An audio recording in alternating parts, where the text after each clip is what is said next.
pretty much early game. It's a- In Europe, it was like very slow, and we're pretty bad in Europe in playing early game and playing those scary jungles. So I think all the European teams improved a lot.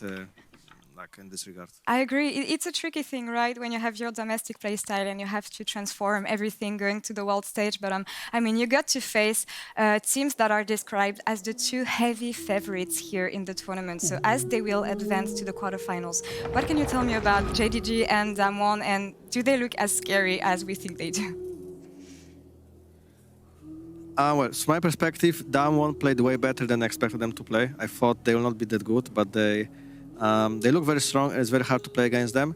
And JDG, they kind of played worse on stage than I expected them, because in scrims the Chinese teams are insane, and you can't be even for 10 minutes. They kind of already win the game to this point. And I thought we had chances to win against JDG at least. So yeah, I'm not sure if those two teams are the best teams in the tournament. Is our group like the hardest, stuff like this? We'll see it from the tournament. Maybe they're gonna be like first and second. Maybe they're gonna both lose in quarters. I'm not sure. I think Diamond is very good. Oh, thank you for these insights, Vendor. But one last thing I have to ask before letting you go. Is there last words you would like to say to the fans who've been watching you and supporting you so far? Thank you to everyone. You guys supported us very well, even though it was like quite hard and the first week didn't go our way as well. There was like a lot of positive messages, and we tried our best, but sadly, JDG and Damon were better than us this time, and hopefully see you next year, right? Yeah, we'll see you next year. I wish you the best of luck for the next game, and thank you very much for the run at Worlds here, Vendor. Thank you so much. Thank you. And we're gonna take a break, and we'll come back for the next game. See you in a few.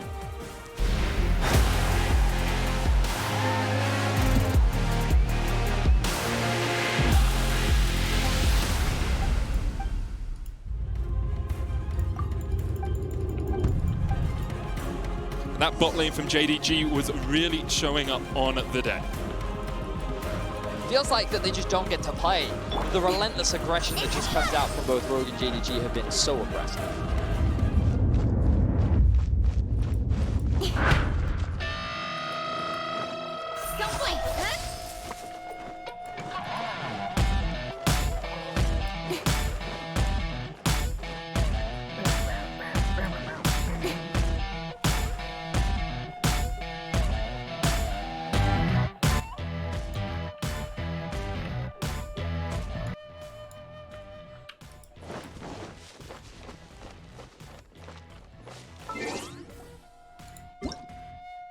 Can I turn the music higher?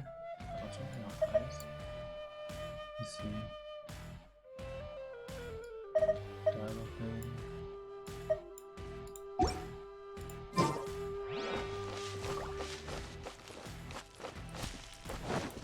Yo, what's up, Wes? Why are you up so early in the morning?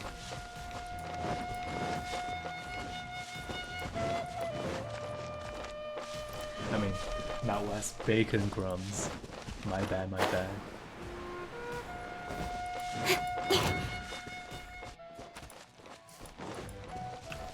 Incoming!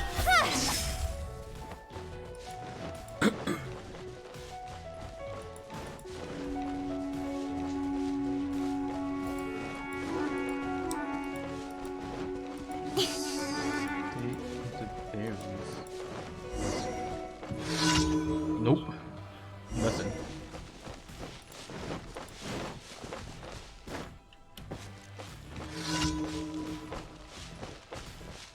Berserk: The Golden Age? Is that like an anime movie? Because I know Berserk is like an anime. But I don't think I've seen it, no. I've heard a lot of it. Oh shit. A touch of frost.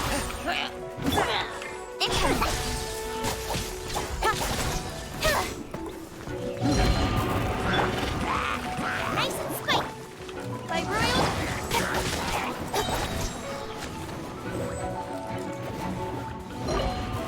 Hey, nothing to be ashamed of.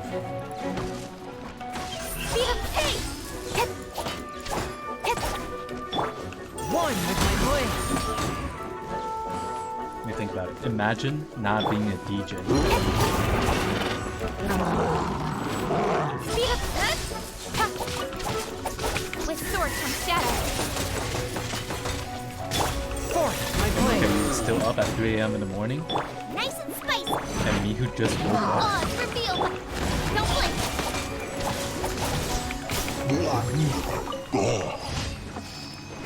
I guess in the end, there's nothing wrong with anime. It's just the amount of time you spend on it.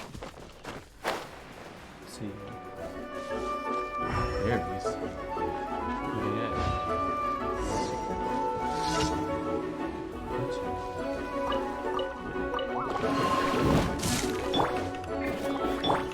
Like royal.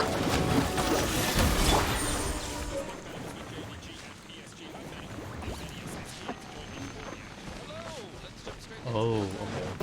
A lot of stakes on the line for JDG. They need this win if they want to contest for that first place spot against Down 1, and they're going to lock in the Graves. Yeah, I'm watching for League on the Kanavi side. in this matchup. Let's see what the response is. Orn, of course, is still up and available. Wouldn't be surprised to see that put in the hands of Hanabi, something that he is quite familiar with, and he has in fact already played once this tournament as well. So still looking though with oh, I don't like this. I never like this.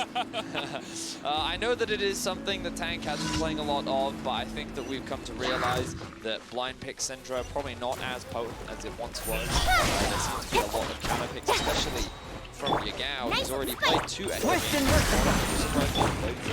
last time these two teams played, Hanabi played Orn in the top lane, he was surrounded by Seth, which has been banned out. Tank played Syndra in the mid lane, and Yagao picked up his Echo and absolutely demolished Tank in the mid lane. So I wouldn't be surprised at all to see that very common counter pick in mid, the Echo into Syndra. Okay.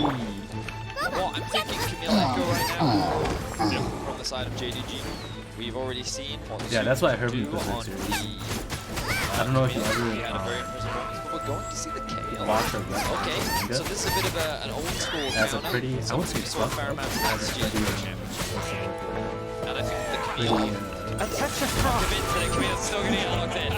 Kale is adult-like the whole purpose storyline. behind why you pick the Kale into the Orn so that you can Very have gruesome. see it in the lane. You don't want to get punished that hard, and then once you obviously get to those certain breakpoints on level 6, level level 16? 11, Yeah. 16 is really where Very good. this Kale will I'm just doing to my get things. stronger and become a massive power. Alongside that, the Galio will be secured here for JGG. Expect that in the mid lane for Yagao.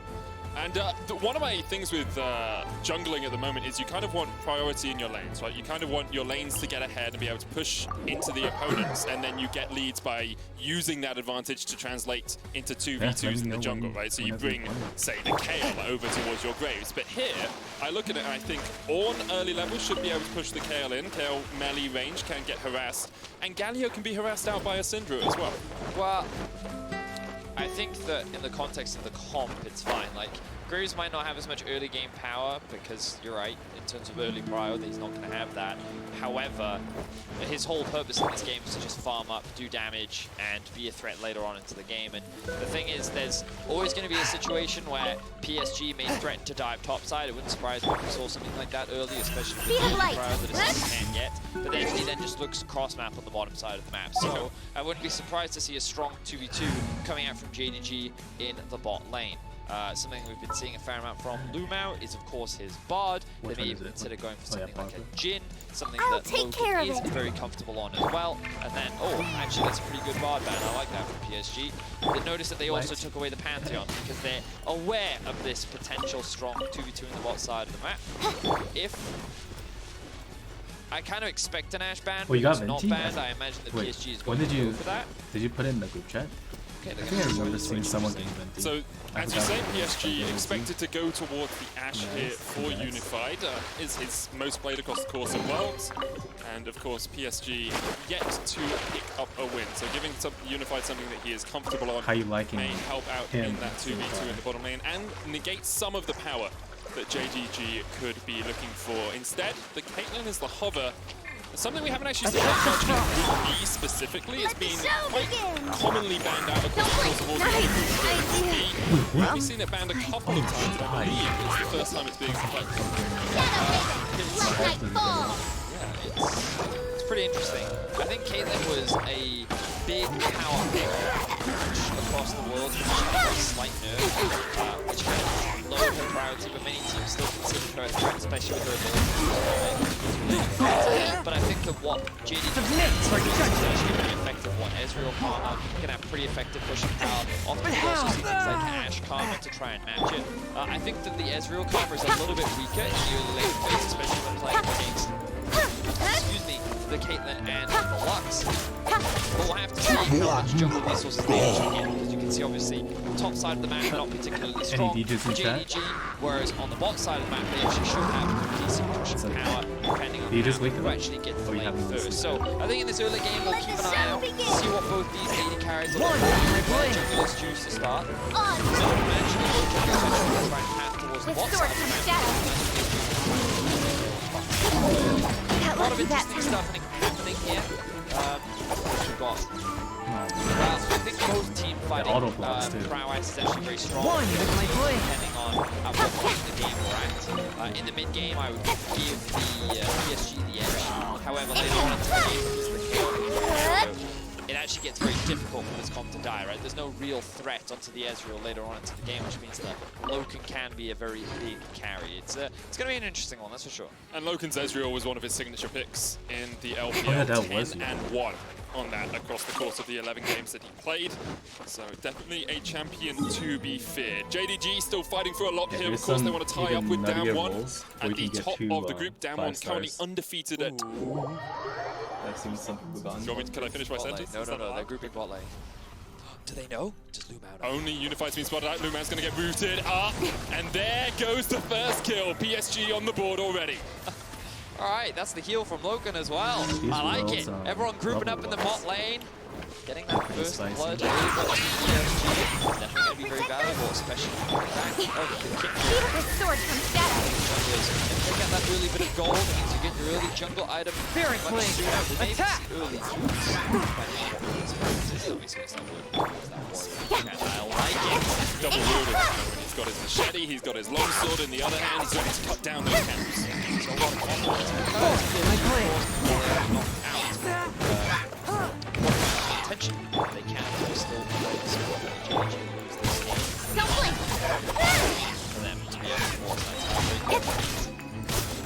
And let's have a look and see how they use that lead. So we want to talk about early junglers. We can see the Kanabi going to start solo on the bot side of the map, meanwhile River starting top side. This does mean that Kanabi will be playing weak side of the map. He won't have that jungle assistance, he has to be careful of potential early ganks, and he definitely doesn't want to give a kill over towards Kale. Meanwhile, unless Kanabi splits the map, but he's going to get spotted. And you can see that's why Loken and Lumao were trying so hard to push the bot lane so they could offer that resistance. River is going to split this out though, but do they know that River knows? Well, River's going to step out of the bush now, so now they definitely know that River knows because he has shown himself. Loken's rooted up, there's the light binding into the build of a Peacemaker, and Loken almost down. Kaiwing flashing forward, can't quite get the final shot. Kaiwing healed up through the Ignite, shielded as well with the Guardian. Kaiwing survives, Loken goes down, Kanabi falls, and PSG have come out of the gate swinging. Yes, they have. That ward was beautiful from PSG. They punished JDG's early game plan. They recognized that JDG wanted to try and split the map. They wanted to try and put River behind, but so far, River is only getting further ahead, 2-0-0 now, and I think River even got himself a mark because he marked the Graves early, and of course the Graves did die there. So beautiful stuff coming out from PSG, looking to end this group stage with a win. And I don't think we really reinforced how important this game is for JDG. If they lose this, Damwon Gaming are at 5 wins. JDG wouldn't be able to catch them, so Damwon would be first, JDG would be second. With PSG getting such a good early start with a 1,600 gold lead, JDG, they have a strong scaling composition, but they've got to find a way to shut down River early on, because otherwise this Kindred could just take over the game. Certainly could. And I think that this is something that PSG fans have been looking for a while.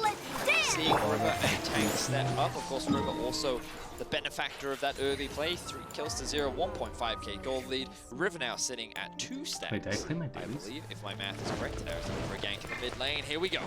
TP coming in. Yagao gonna step forward with the taunt, and now River knows he is green lit for the gank. Flash away from Yagao, but the stun still lands. River still on the chase here. No flash for him, but Yagao is going to the wrong side of the rift. Justice punch into a bush. Looking for some sort of way out of this one, but River and Tank can just go either sides of the wall. And Yagao will have to accept his fate. Actually trying not to give the kill over to River. Tank will take it. River still gets an assist. But the mark was applied. That's the most important thing. So because of how extended that fight was, he was actually able to swap targets from Karma over to the Galio, which means that River now sits at 3 marks 4 minutes into the game, which is so valuable for the Kindred. That's just going to further accelerate the late game power that this Kindred will offer. PSG, 1.5k gold up against JDG. Beautiful stuff in the early game. And we've seen PSG have these strong early games. We've seen them fight against teams in the first 10, 15 minutes of a game and then start to struggle when it gets towards team fighting. Now, I will say, I don't think we've ever seen them have this sizable a lead at this point. So we'll have to watch River and Tank and see how they can translate these 2 kills apiece into a lead in the mid game. Certainly will be. I think that PSG should also try and look to attack Zoom up towards the top side of the map. Hanabi's got a really good potential freeze here. Okay, This one could get burn spotted some out. Well, the rice ward and may have just peas. spotted him backing, but Hanabi has the wave in a really good space. What this means is that soon the wave will be stacking and start slow pushing towards Zoom.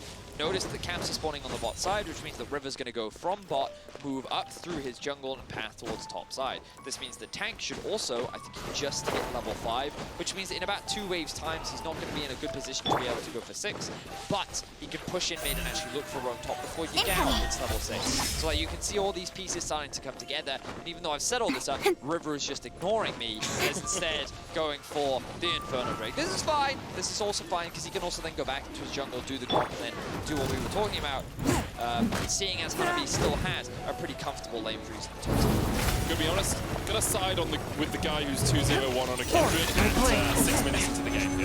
Against JDG, no less. One of the favourites pre-tournament to take the entire thing. He is up on this top side. So to take away this grub means the mark will relocate in a few moments' time. They're both Zoon and Hanabi now 6 in the top lane. Yeah, that's so good. A giant stacked wave is building up. So we actually just clear this all out, which means that now we want to see the Kindred start pathing up towards the top side, maybe even a Lux roam up towards the top side of the map, so they can try and leverage this. Zoom, of course, is level 6 and has that ultimate to mitigate a lot of burst, but Tank has now just hit level 6 as well. So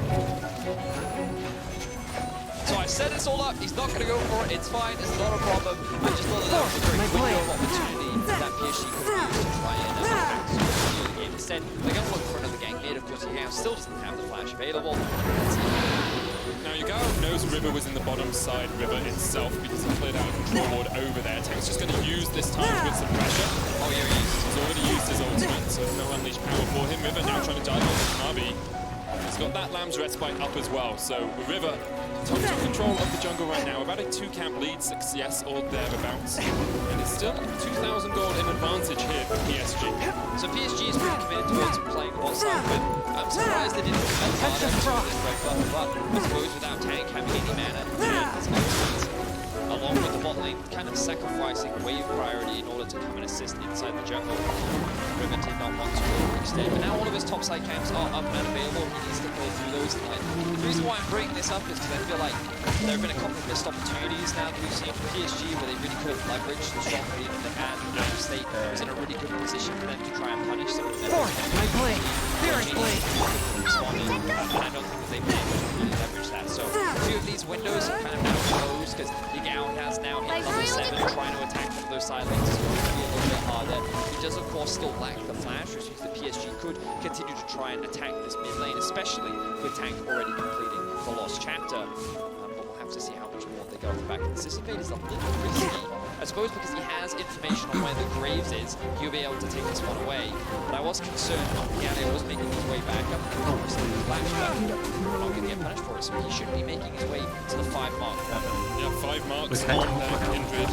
Already got the first range upgrade. Such a strong position. Hanabi looking for the invade here. Skywing and Unified trying to keep him around, but the light binding missing. Should be a pretty easy secure for the range code over Peacemaker. Not quite enough damage to take it down. I do like this from JDG coming into the enemy jungle, being like, okay, we'll split the map with you right now. You can take away my moves, you can get the Rift Tower, but we're trying to get the blue buff in this group. I would have liked to have seen River steal away the enemy blue there. I think when you know Kanavi is literally stealing everything, you know that he's not on the bot side of your map, and you should also have information that his blue buff is up and available. So all of these camps are just going away. Meanwhile, all this bot farm is just kind of disappearing. PSG is kind of trying to stop Kanavi from taking all of these resources, and they're not really doing a good job of it. So he's actually been able to close the CS gap. He's still even in experience, and you can kind of see JDG taking advantage of all these little mistakes with which PSG is making in their disadvantage. Nowhere to hide. And of course, the round is still in the back pocket. To the bot lane, funnel more gold into Unified. Still continuing to ramp up, so JDG will still have options later on to because I feel like they haven't been able to fully utilize the That's the thing, you have to look at like who is being really shut down in this game by PSG after they got that early lead. Kanavi, not really, like he's still 10 CS ahead. In the top lane, Zoom is actually ahead in terms of CS on this tail. River has got himself a bit of a lead, but there's no real lane that is massively behind for JDG. And yes, they're behind in total gold on the map, but they don't seem to be losing out on pressure too much because of it. Certainly not, and I think, like as you rightly said, now kind of the only one right now with a significant deficit. From whence you came, his responsibility will be to just ult. Yes, quite right. Just be that meat shield. A lot of the damage is going to come from the Ezreal. Discourage of evil. I thought maybe in the middle of the and of course, the Kanavi off the screen. So as long as he acts as a tanky front line, then he's going to be doing. Speed of light. I think JDG right now actually feels quite comfortable. They didn't sacrifice too many plates. Their bot lane tower is still up. The Kale hasn't really been put in much of a deficit. And so even though PSG, they found a lot of early advantages, you know, they're sitting pretty comfortable right now. What was a 1.5k gold gap is now a 1k gold gap, but that gold gap will continue to be less and less as the game goes on. Okay. So the next option for PSG is to start looking to stack up these dragons. You got the Infernal Drake at about the 6-minute mark. There's a Mountain Dragon for you now. If you get this, you can look towards you at 22, 23-minute Soul and really put the pressure on JDG to fight before they're fully scaled. Before the Kale is level 16, before the Ezreal has those 3 items. Because if JDG gets to a point where they have 2 or 3 items apiece, they're going to be very difficult to navigate in the team. I like this from PSG. They get the Mountain Dragon. We'll see what Soul is going to grace us with its presence on the Rift today, Vegas. Looks like it's an option, definitely invaluable on both teams. PSG, as you rightly said, in a good position to set up for that. Let's see what next steps there are available for both teams. Of course, no neutral objectives on the other side. From whence you came. Are these bot plates that could be up for contention? I kind of wanted to see Tank moving a little bit, like forcing Yagao to use that ultimate, even if you can off the back of it, just like creating points of pressure. I think is really valuable, especially given the state the Tank is in, and looking to try and take down the bot tower to enable the Caitlyn to start moving around the map a little bit more. Also puts pressure on Zoom, because if you have the Horn sitting in a 2 versus 1 lane, sure, he's going to be denied farm, but that's significantly less impactful than having a Kayle being denied that farm, having to try and play into a Lux Caitlyn setup. So, again, we're kind of looking at PSG to try and leverage a little bit more. Some of the One with my blade. Committed to make this play happen, and Maeve has now joined them. Now, just takes a momentary overstep for him to be caught out, but he'll be fine right now. I will draw attention to something we don't often talk about, Vedius, as you now should just be able to escape. The upgrade while warding items. Kaiwing has already hit his, and Lumao is actually yet to get that crossfang upgrade. So he doesn't have those extra wards for the map.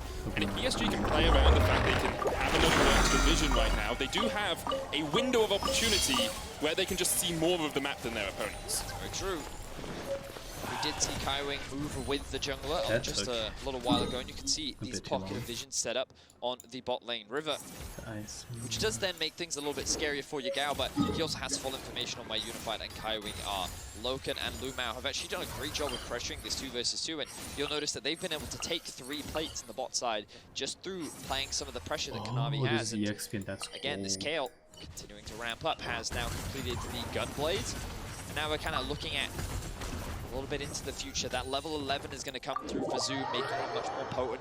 And obviously JDG wanted to do their best to slow the game down, and you can see that That gold disadvantage is only 1,000 now. River, while continuing to get the stacks, here we are. This is the bot lane roam that I wanted to see. Tank now moving down, River alongside. Let's see if they can get anything off the back of this. No, they can't.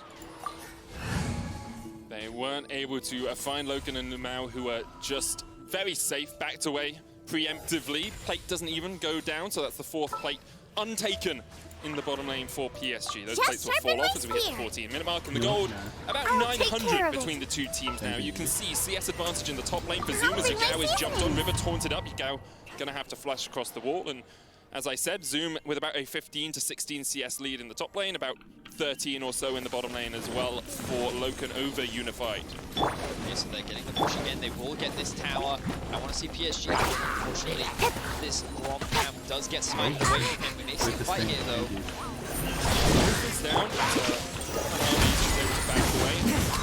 Numao has now finished his award quest, so he has got some extra vision for JDG, making it a lot easier for them to fight around the next objective, Thaddeus. And with that Ocean Dragon coming up in 2 minutes' time, my expectation is both these teams will want to fight around the 3rd dragon of the game. They will. A lot of damage now coming from Zoom. You can see that he's getting within kill range. Anabi going to be forced to play a little bit more defensively, but Zoom no longer weak side of the map.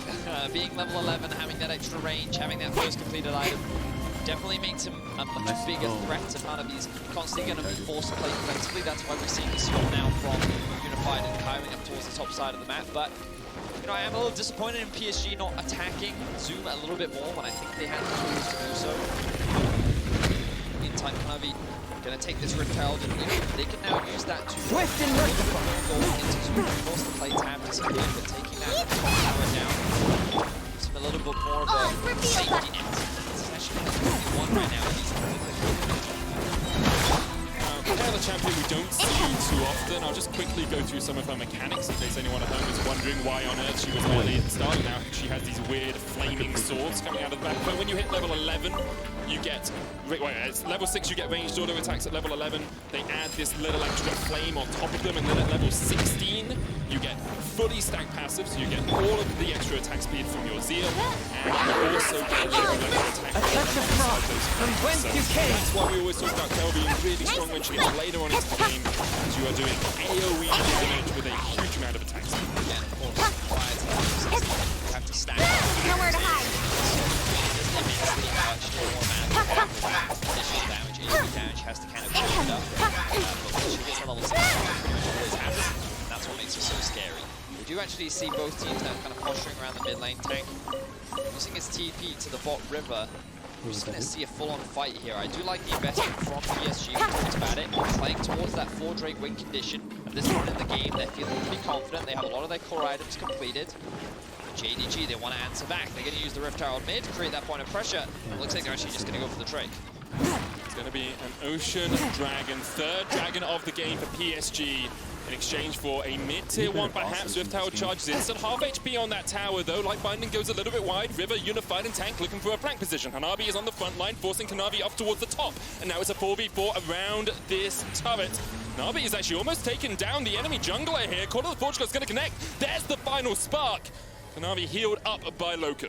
So, PSG don't actually lose anything off the back of that. They will secure the 3rd Drake of the game. Their mid-tier 1 is still alive.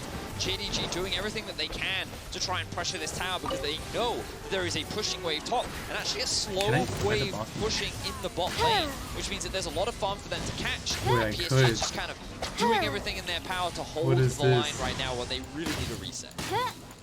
Looks like they're going to get it as well. Yep.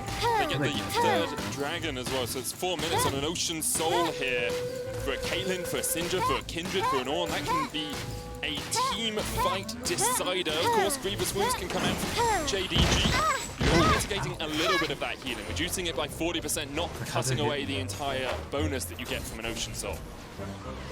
Alright, so while PSG haven't really been able to build all their advantage, sitting in a 1.5k goal lead, they've been able to build it back up a little bit. And JDG needs to get some of these out of hours, but once again, PSG will deny them. Honestly, man, because that's been a bit of a weird game.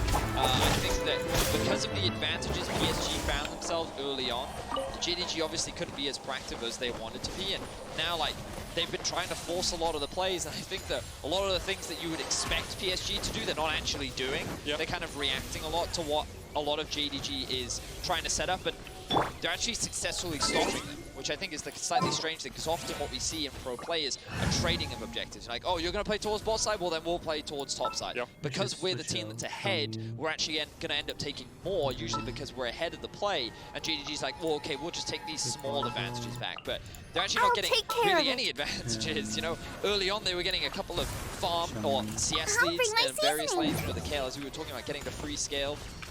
But in terms of objectives, JDG really haven't been able to convert it into anything outside of a single Rift Herald. So PSG, in terms of the objective front, have been very dedicated to keeping them protected and alive, and they're doing a good job. And this will be the first tower of the game. It looks like JDG now finally going to break some of these outer towers. Yeah, Zoom in such a good position against Hanabi in the side lane. Hanabi's chased off by River, looking for the stacks. River almost kills out the enemy jungler. Shield from Lumao at the end will keep Hanabi alive, but that just adds more pressure onto the map here for PSG. They'll take down this mid tier 1, third turret of the game for them. Or second turret of the game for them, sorry. The scoreboard updated a little bit rapidly. Rivers looking for the dive on Yagao, but Yagao will retreat. Here comes the third tower. There is a couple of seconds in the future there, Vedius. Knew it was going to happen, but I will say, back to your point about PSG getting an early lead and then playing just that little bit slower, more reactive, this is what we saw from them in the PCS. This is how they played in the PCS. Compared to Plains, where it was all Kongwei and Uniboy really exploding the game, that wasn't a typical PSG style. They were much more about getting a small early lead and then translating that into team fights later on. Team fights are going to be the name of the game because they're guaranteed to get one against the Ocean Drake. This will be a minute and a half that will need the solid point. JDG will be forced to fight this guy out for Kayla's. Ocean Soul is a beast in its own right. Kayla's pretty strong. Yeah, but still not level 16 yet. Not really the most terrifying one. Definitely strong, definitely terrifying, but required level 11 2 items quickly because Logan in a simple position. Galio is not very relevant, however, Tank basically hope to see that upgraded spell. There we go. It is, alright, nice. So PSG kind of have all the items that they need. It's a bit of a shame that River kind of diversified his build, so he wasn't actually able to really likely or have upgraded boots, which means he's likely not going to have it available for this next fight, because if he resets now, he's going to concede River control, which is going to be very important when contesting this objective. 40 seconds on the Ocean Dragon. Logan trying to step forward. Hanabi headbutts a wall. Can't quite find the nugget, but that's some good damage onto the Ezreal. Final spark coming out as well. It's going to force Logan away. Be knocked out with just a tad. He's still got the heal, still got the flash. He's going to try and heal up. But that's really valuable and a worthy investment from PSG because Loken is now forced back. He can't contest the mid wave. This is going to guarantee it for PSG so they can push it. More poke coming down onto Loken. Going to make it even harder for him to get involved in the fight. I like the way in which PSG are playing this patiently. They don't have control over bot, but the Drake is spawning in 5 seconds. This could be do or die for JDG. Oh, do I shoot the eye, Back of the pit has been cleansed away by Unified, and now PSG are fighting for the Ocean Dragon. They'll start it up. Yagao and Lumao on the front line, trying to step forward is the PSG team, but here comes the call of the Forge God, and there goes Logan flash forward from Tank. Logan flashes away to try and survive, but the Ocean Dragon has to be the target here for PSG. Kanabi in the pit, doesn't get it, secured by PSG, and now Kanabi will pay for his sacrifice with his life.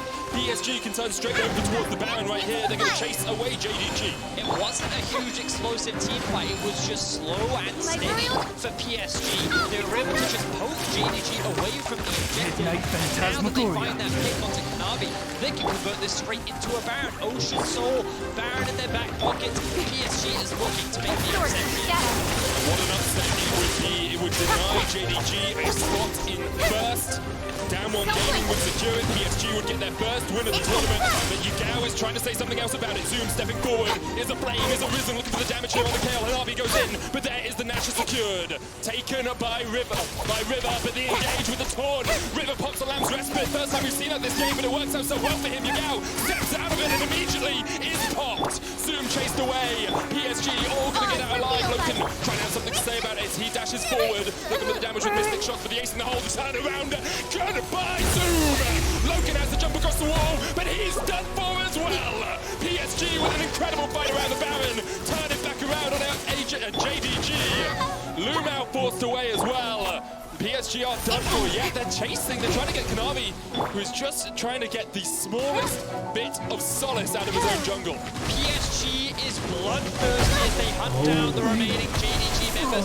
They don't care about the objectives anymore. They just want to shut JDG down. They want this world to be remembered, and they will take everything away from JDG as they only get one kill, while PSG walk away with the Ocean Soul, with the Baron buff, with multiple kills, and with JDG being denied that first place in Group B. And what a performance from PSG. You have to remember, like, Viver's never been to Worlds, Tank's never been to Worlds, Unified and Kaiwing have been twice, once they got knocked out in play-ins, and once they went 6-0 in their group.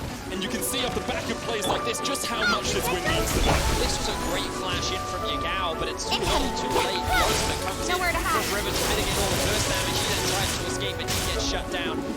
At this point, PSG's like, we should disengage, but JDG thinking, no, we can chase. And then you see it, the stun comes through, or the trap actually comes through onto Zoom, which gives Unified all the damage he needs, along with the damage on top of Loken, to make it an easy winner for PSG. They now have a 5k gold advance over JDG, and it has been slow, it has been steady, but it has been the way PSG have won domestically. You can see how they on their way to Worlds. It's not flashy, but it gets the job done. It really does. Unified topping the damage shots in that last fight. 6k from the Caitlyn, has an Infinity plus 1 edge upgraded by the Ornn, has a Phantom Dancer, a rapid fire cannon. This Caitlyn is well and truly online, and now it's all on JDG to try and defend. Hanabi has the teleport, he's going to push in with the Baron in the mid lane. PSG are just waiting for this next wave before they should be able to crack this tier 2 in bot. So I have Baron for another 30 seconds. As you break into the base of JDG, they have a wave pushing in mid, they have the wave on bot with Caitlyn on all the traps. The sieging power of PSG is very strong. Sun comes through. Hanabi still in the mid lane, looking for that Ornn TP, seeing if he has to join the fray. Ace in the hole, popped on Hanabi, and he's forced down to half HP. The wave, quite a way away, but you can see River's actually going to catch it, speed up those minions. Baron about to expire. Trying to get those minions towards this bot lane tower as soon as possible. Baron falls off, but the wave is here, and it's a cannon. PSG once again starts to chunk out of this inhibitor tower. Knockup's going to land onto Zoom. River jumping in, but they just want the turret to start it off. Lots of damage onto River. Zoom forced away as well. There's the Lamb's Respite to keep the Kindred alive. Divine Judgment coming out from Zoom. Here's the hero's entrance, and you can see the re-engagement. Unified's already taken 2. PSG find another in the fight. Kanavi forced away. Unified's on the chase. That's a triple, and he's looking for his penta. Loken and Lumao forced underneath the Nexus towers. The inhibitor will fall. No wave in the mid lane yet for PSG. He's looking to reset. He's going to TP back in. I think PSG is going to look to end the game right now. Minute 30-second death timers from JDG have got nothing left. Loken and Lumao have to do something absolutely miraculous to hold on to this game, but PSG are having none of it. They take the Nexus towers, and in an absolute shellacking, 11 kills to 1, PSG claim their first win at Worlds 2020. Well-deserved win from PSG. They found those early picks, and they were able to punish some of the plays that JDG tried to make, and then they took it slow, they took it calm. They knew that as long as they controlled the drakes, there would come a point where they could just force those fights in the mid-game. They found them. It wasn't an explosive 5v5, it was actually just PSG picking away and JDG preventing them from coming up to the objective. But once they secured the soul, they were just able to run away with the game. Fantastic performance. No, this does not mean that they can suddenly qualify for quarterfinals, but they will deny JDG that ability to fight for first in. JDG now locked in second place. Down 1 Gaming will be the first seed from Group B. We'll be looking at later on today to be only the 4th team in World's history to go 6-0. But for now, we see JDG. Well, they have a much tougher road on their hands. If you place second place, you're looking at top esports. You're looking at perhaps Suning, which of course JDG have beating in the past, and we'll see who comes out of Group C in first place as well. Second seed is always more tricky at Worlds, and JDG of course would have wanted to win that game, but PSG stood in their way, and one of the key players, the Oppo player of the game, River, was one of the reasons that PSG were able to take it. Yeah, it certainly was. I think the most important part was the smite onto the Ocean Drake. He kind of got himself into a 50-50 situation against Kanavi, but it ended up paying off in their favor. And just beautiful play in the early game. And as I was talking about it, this is the play right here. Kanavi tries to get over the wall, 36 HP. And if what was left, Kanavi came extremely close. And if he got it, then maybe JDG could have come back. But not that pick through into a Baron. Excellent. Great start from PSG. It is of course a shame that they were able to find that win at this point in the tournament. But I think you can see from the excitement, being able to take a team like JDG down is a huge win, especially in the And I will say, like, with Conway and Uniboy doing such a good job of planes, I really want to see River play. Because in their regular season, they were a core component to why this team was good. And so to see them have a really solid game and to take a game off JDG is just very encouraging for PSG as a team. But as we go to a break, let's check out the comms from yesterday's game between G2 and Team Liquid and the sounds of the game presented by Bose.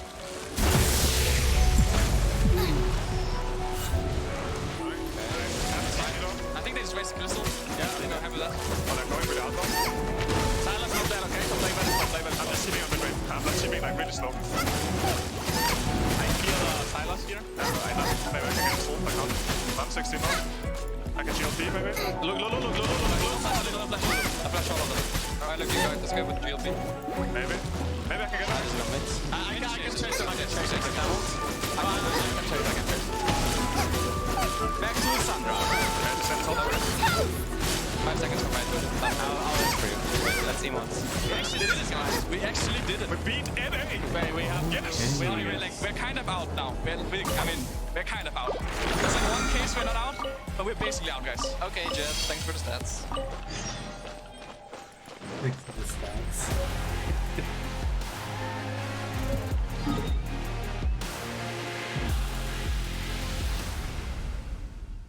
Hey Mercedes, legends run wild, each one unique, with astonishing power, unstoppable, master warriors, ready to compete, seeking glory. We live it, we breathe it, we have each other's back. Together, we become legends, icons of a new generation. Demon expelling mantra.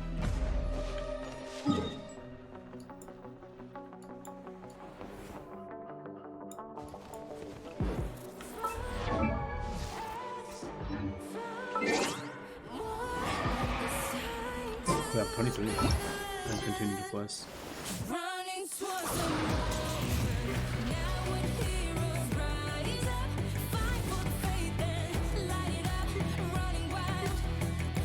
We can always be the legend.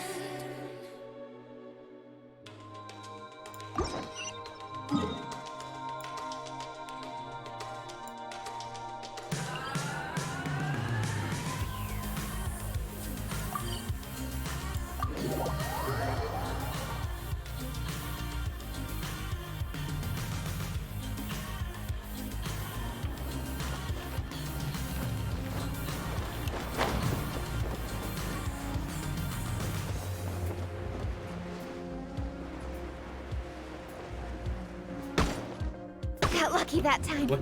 I will not go quietly. What happened? I just hit a glass wall.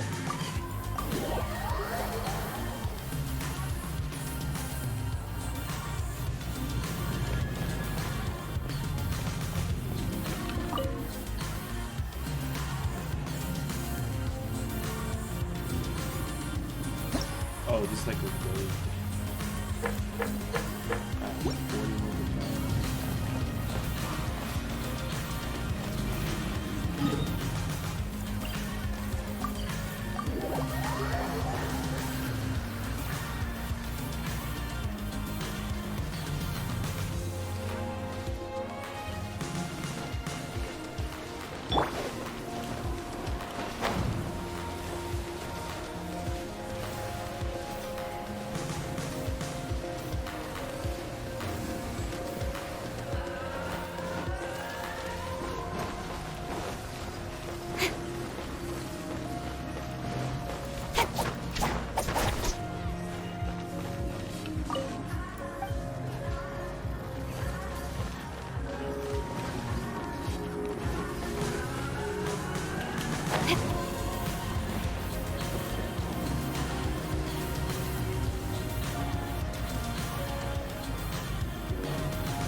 Taken also.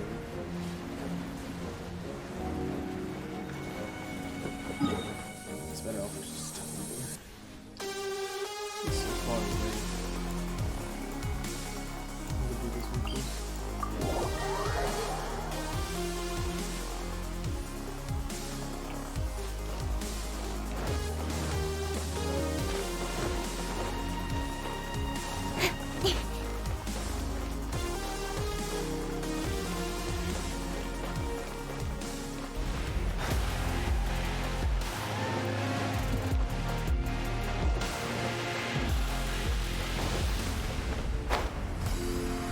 Welcome back, everyone, to the State Farm Analyst Zone. PSG may be out of Worlds 2020, but they finished on a high note. A huge upset versus JD Gaming, and this means that we'll have no tiebreaker games today because Dom1 are locked in first and JDG are locked in second.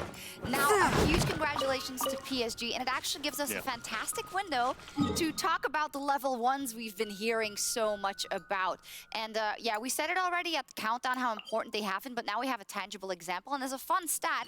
In 2019, in all of group stage, there were only 8 kills at 2.30 minutes in the game. Now there are already 15. Jesus. Amazing. That is a Why difference. is it that there are so many level 1s, and what makes it so possible at this World Championship? I think it's mainly due to the jungle pool. I think the jungle pool has become really farm-centric, but the whole jungle pool also has the ability to do something level 1.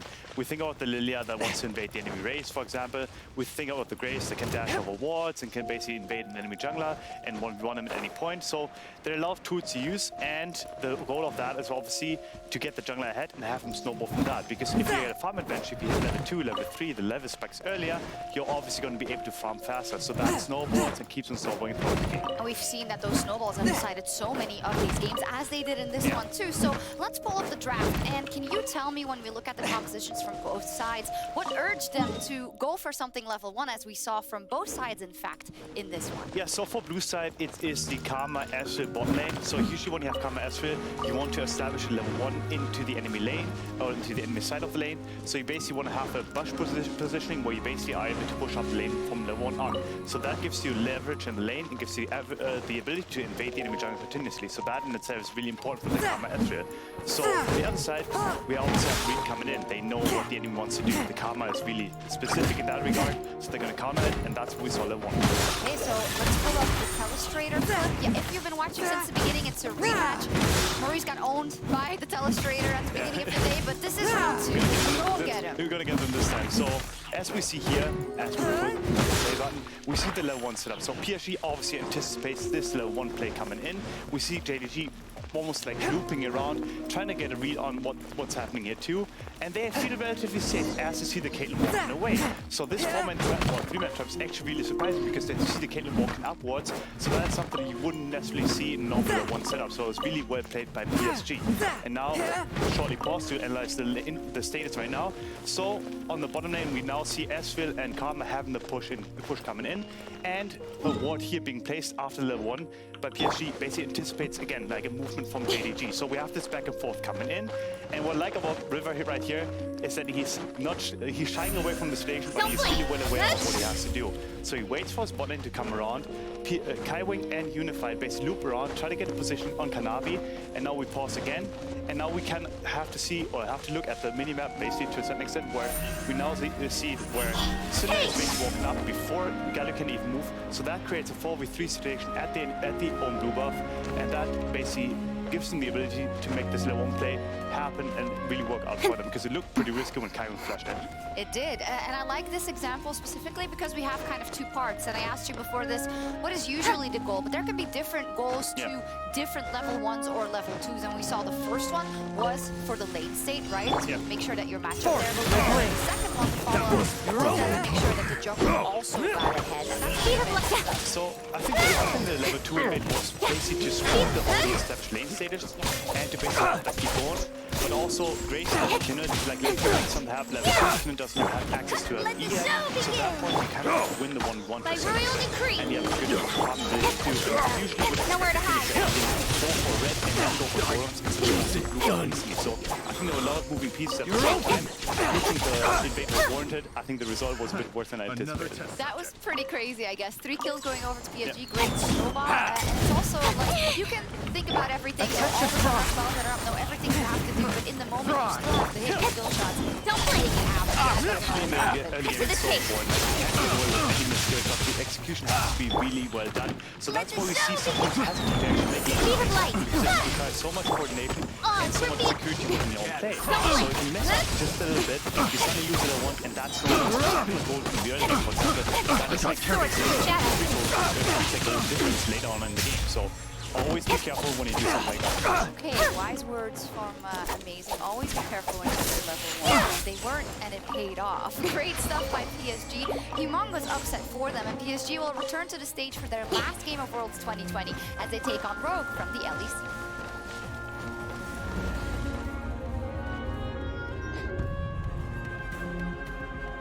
The level 1 preparation in these best of ones means a lot and can shape the entire face of your game.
That's cool.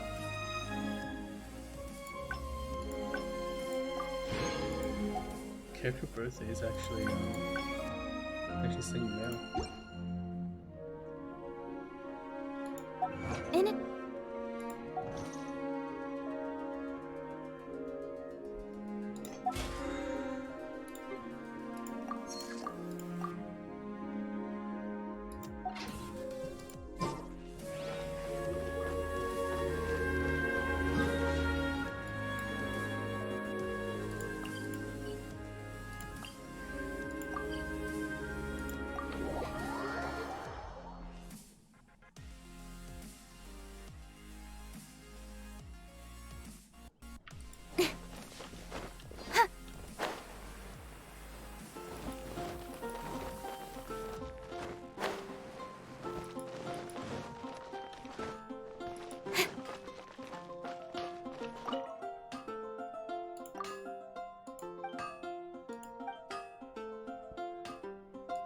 I wonder you're a master.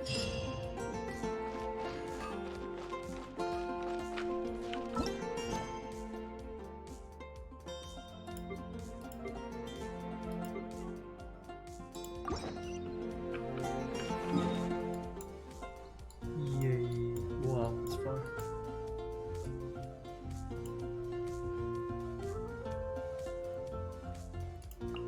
We're finally going on to the new region. I think I could have gone before, but it's stubborn, didn't want to go.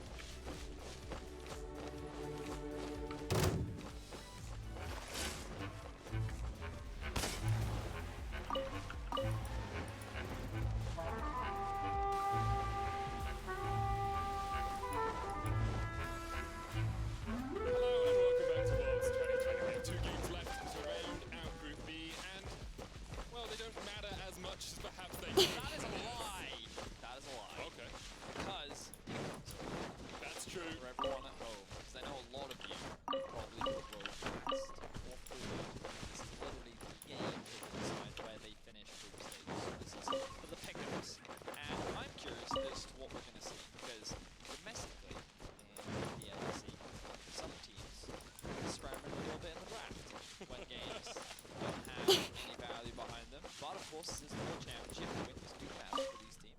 They want to try and gain as much experience as possible, but we're going to see some, some cocktail drafts, a bit of spice to the pan, Spice to your cocktail. Some spice to the pan. Fishy. But I'm not making a cocktail in a pan. I was making two metaphors. This proper way. They are not conjoined together. Should go. I saw the other day 8.6% I think of Wiggins are perfect after Group A. So that 8.6% of people still have That's my favorite thing. Like a bunch of like analysts, whoever, like posting things, then people go like, wow, you're an idiot. How did you think this is going to happen? Like every single year, no one gets perfect. It is just the nature. I'll protect, let the show begin! It's always crazy. We've already had There we go. The nice music starts.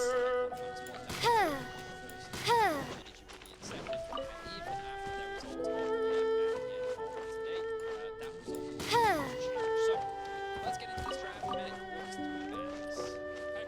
Nidalee, and Shen have been banned by PSG. Blue side, Rogue on the red. Get rid of the Twisted Fate, Pollution, and the I'm just killing everything with this music.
Bullseye. On the side of PSG, they'll be looking to team up this Ornn with something that deals a lot of damage from the jungle. Graves, River's second most. Hey!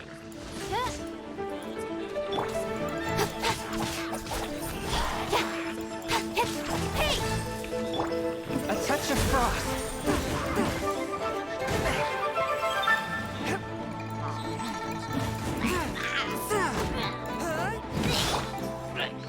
Like royal.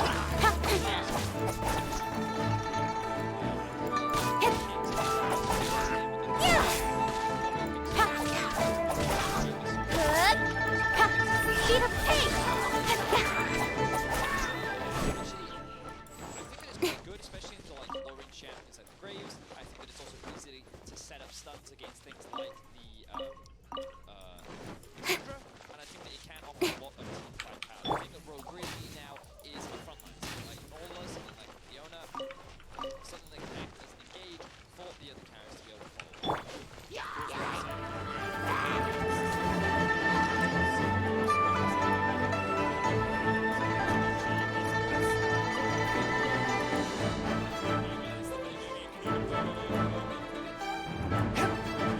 I think this defender is having the last one.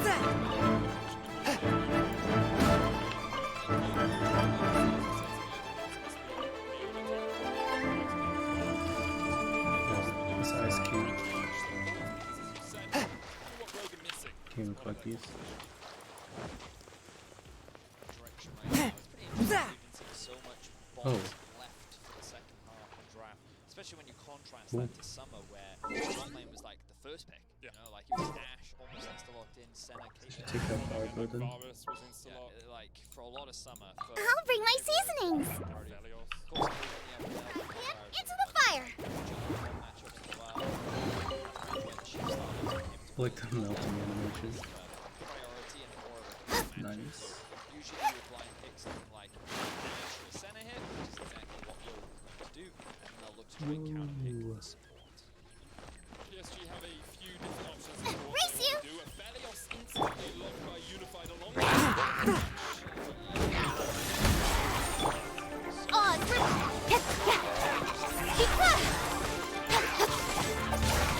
Okay.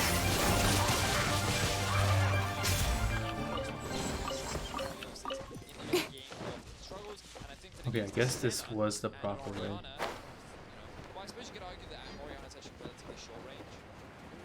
Cool.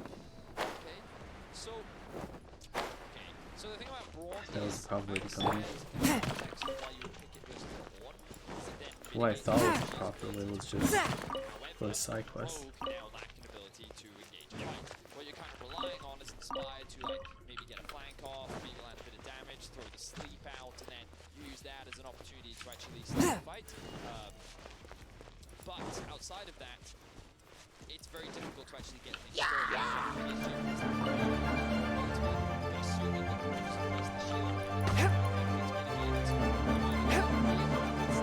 One with my blade. Speed of light. Incoming. Good. It's going to be interesting, and we'll talk a little bit more about the lane match before we get into the game, but I'm very excited to see the game on Freeze irrelevant in top lane. This is definitely going to be a fun one. I think it's going to be a fun game for both teams. Of course, both sitting at one.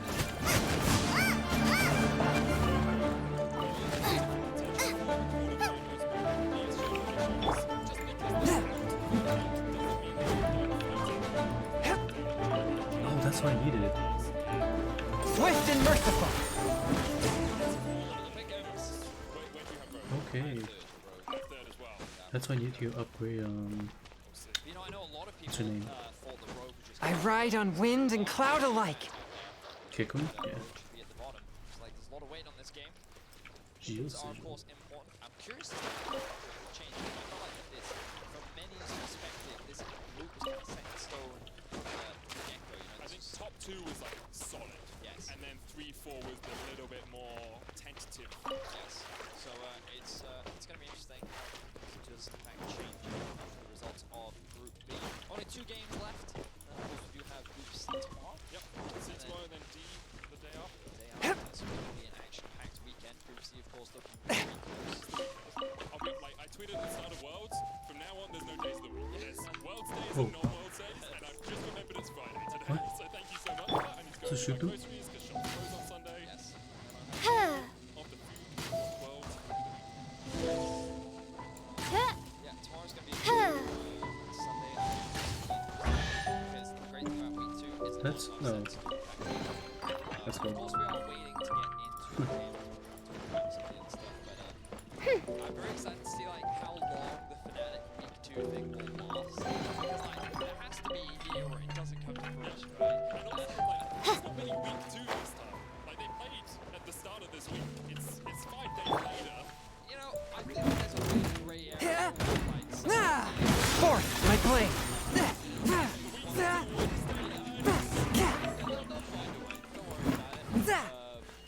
Anyway, we're going to be jumping into game very, very soon. Of course, you can remind people in terms of stakes, there's not a huge amount on the line for both these teams. They are just playing for pride at this point. And of course, our last game will be JDG versus Damwon. Because of JDG's loss to PSG, Boom. One starred. can no longer fight for first. Even if JDG do in fact win that game, they will just not have enough wins on the board. Because Damwon have 5 wins. Wow, the EXP3 is really hard to come by. That is some quick maths for you as we jump on to Summoner's Rift for our penultimate game of the day. Already some pings coming out from Rogue. Looks like they're going to spread out for the level 1. And I do see Inspired just trying to gain control over his Razor Beaks. So I think an early ward came down from... Oh, I thought an early ward came down from Finn, and then he was going to reset. What shenanigans have we got going on in the early game? There's that I ward. care more about the emote game. So we've got Angry Cat versus the Mole Diver. So look at this from Finn. This is actually quite uncommon. I need 3 more for top teams. lanes. Normally you'll see this play come out from the jungler because early sweeper is a lot more valuable for jungler than the so the fact that Finn chose to drop his ward and go for the sweeper, I'm interested as to what this will result in as the game progresses. Because not having that vision towards the top side of the map could be very dangerous for him. Wait, what? Genius. Speed of light. As well. So tiny bit of XP tiny bit of gold goes over to Rogue. They will ward up with this red buff. And of course, Lilia, when she does jungle camps, likes to start on the Razor Blades. It's pretty good AoE, can take them pretty easily. Then we'll turn the attention over to the red. We'll see where River goes. He's currently sitting on his own blue buff. Forth my blade! Makes the most sense. So it looks like in the bot lane as well, Nightwing got ahead of the wave, kind of stacked it up a little bit. Who's there? Towards him.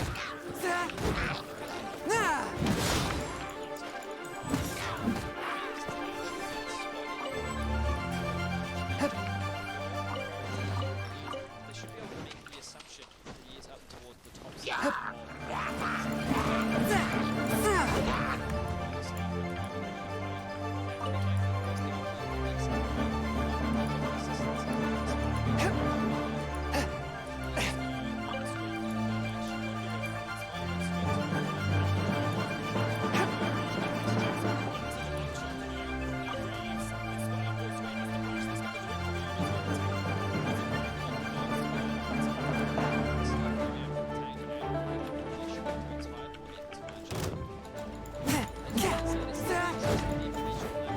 Forth my blade!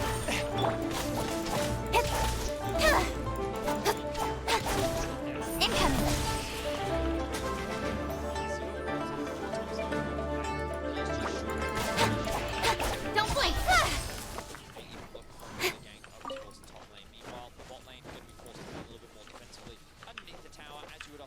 Incoming! The Severin right now, so it's just going to be able to sustain off the waves and every now and again try and get some harass down onto Hansama and Vander. I did check, I went 6-0 on Felios during the PCS, so it's a very experienced player on the champion. Of course, I think a lot of AD carry's numbers were bolstered by Aphelios, how powerful he was when he came out. In summer, I think Hansama had, what, 10, 11 games on the champion? Like, he was one of his most played by far. Yeah, like 10, 11 on Aphelios, and then his next one was like 2. So I think that you've got 2 very experienced Aphelios players on either side. I ride on wind and cloud alike!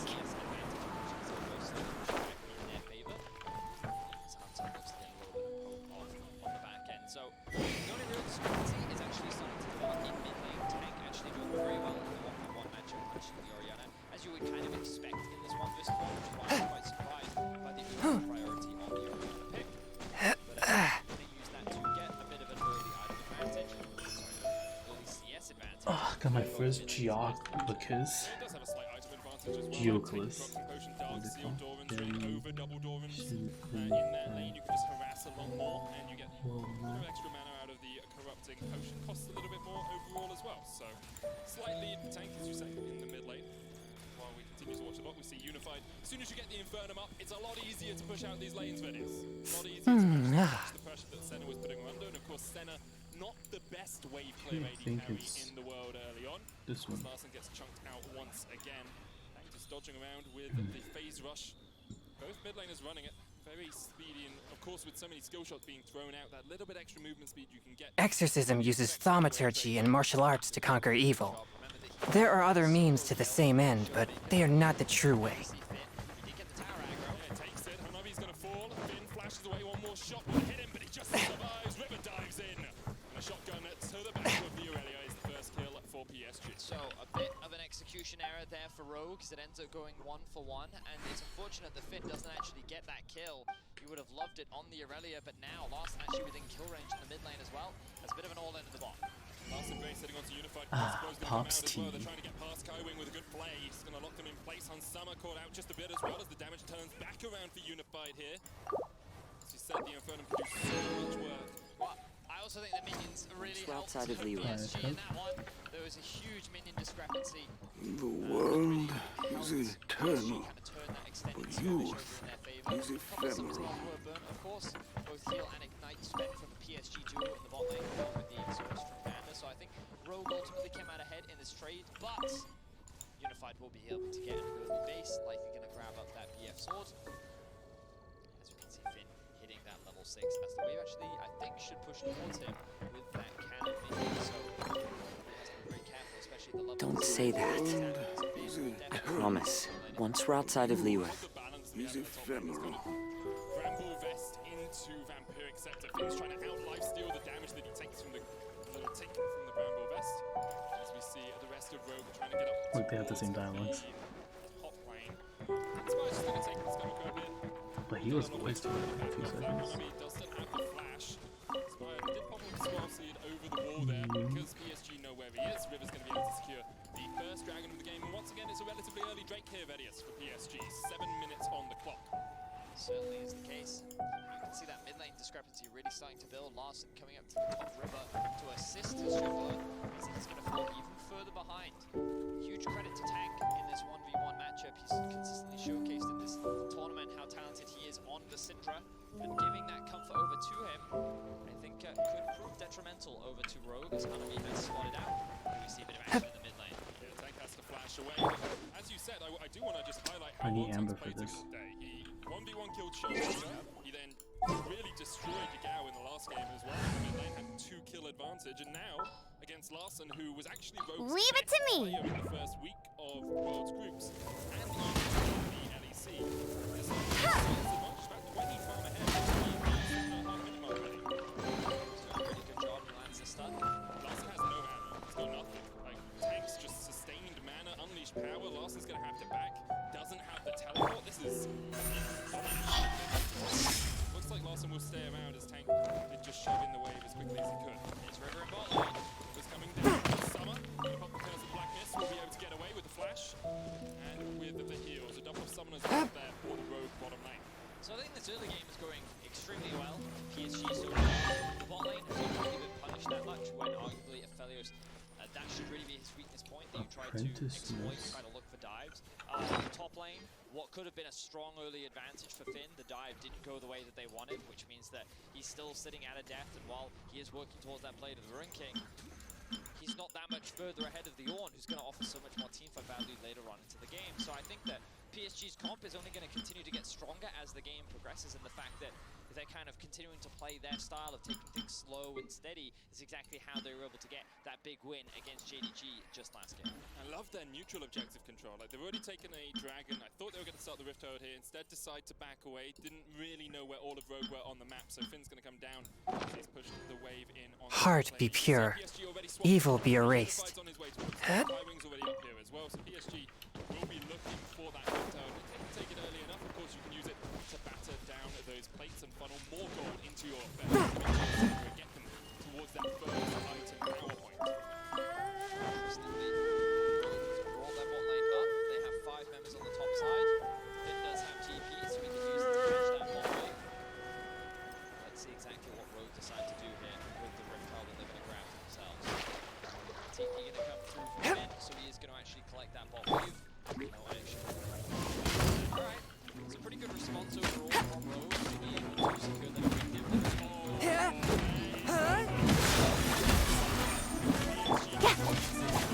Don't blink! Speed of light!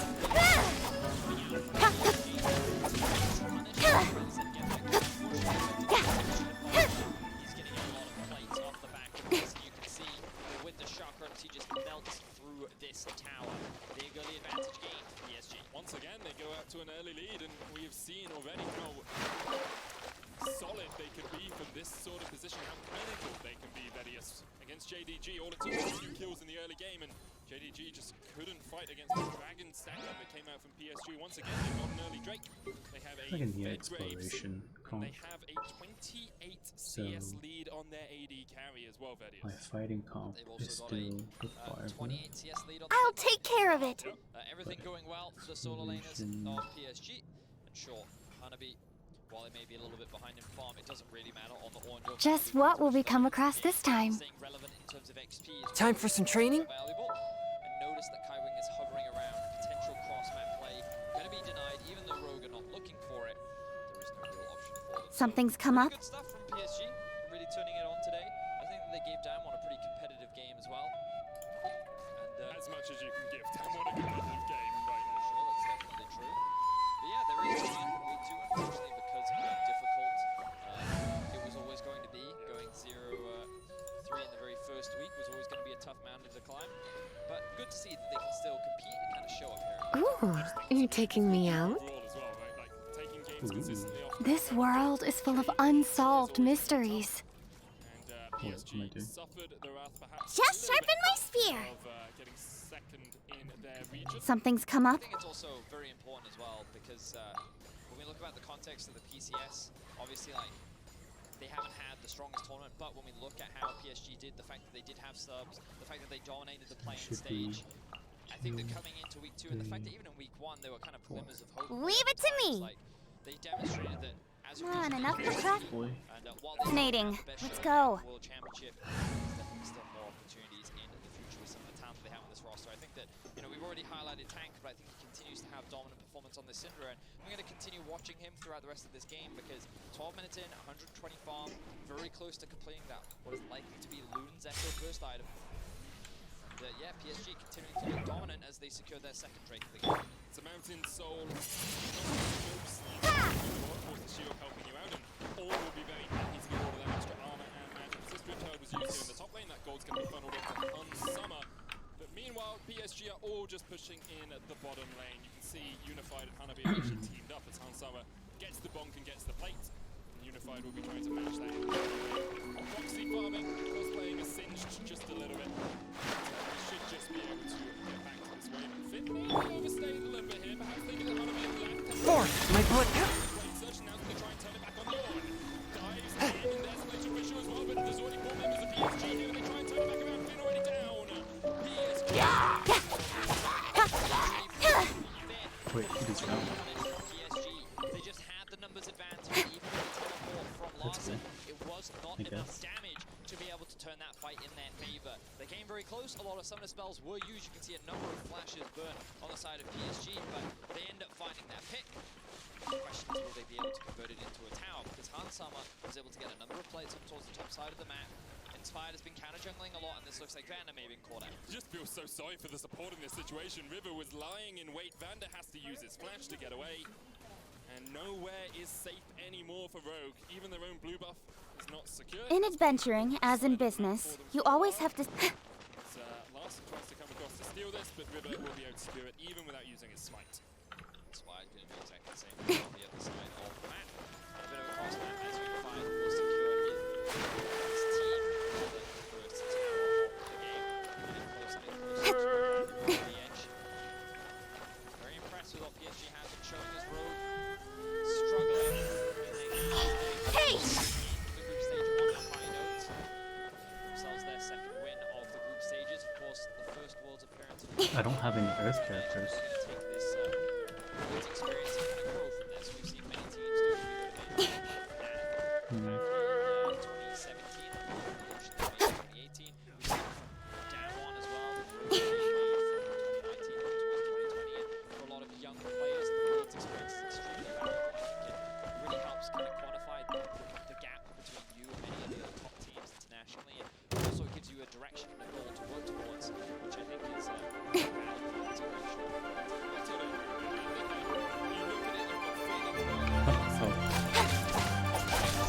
Incoming! Incoming! People who are really good at the game than you would playing against people who are, say, bronze or silver or whatever, right? So, G2 bronze. Whoa. You watch some of the games, buddy? That is a lot of islands. Of course, Rogue, as you rightly said, I look forward to seeing how they develop throughout next year. And just to remind people, this game does not have any stakes in the context of the group. Neither does the one later on the day. So largely both these teams are playing for pride. And right now, PSG are playing very well. You can see the goals still relatively close on the left, and of course at the top of your screen, Inspired and Han Summer Finn and Larson very far behind, considering how the two solo lanes have gone. Finn's in the territory right now. Did you just feel the power of Geo? Pretty fast. Your connection to the elements is so different from... If so, then you just need to make an offering to a statue of the Seven, and we're now in Liyue, which is ruled over by the Geo Archon. That's why the statues here look a bit different. If you ever miss using your animal powers, you can just get them back from a statue of the Seven in Mondstadt. I think that because you can see Finn pushing in the bot lane, the more time they can generate, PSG is kind of dancing around the objective objective, the more gold that can be funneled to him, they get objective, but Wait. PSG do the right thing, they don't waste time going for that objective. They recognize Larsen's top, they know that Finn is bot, so they can actually generate numbers advantage in mid and take that objective and then answer the rest of the map. So good response from PSG. Rogue, the bright side for them is they are going to get a tower of their own as they take down the tier 2. Okay, now I have a different element. Nice. Whoa, what does this do? Want to get that Orianna up to where she's doing some DPS. We did see a little bit of an eclectic Orianna build earlier on today, Vedius, with the Ardent Sensor and the Athenes. Again, a possibility here. Next, I have a geo element now. I really don't want another support Orianna in the mid lane, especially when you're playing with Senna and an Aurelia. You can see all this trait right now. Larsen just the main Starball! The archery is now completed for Inspired.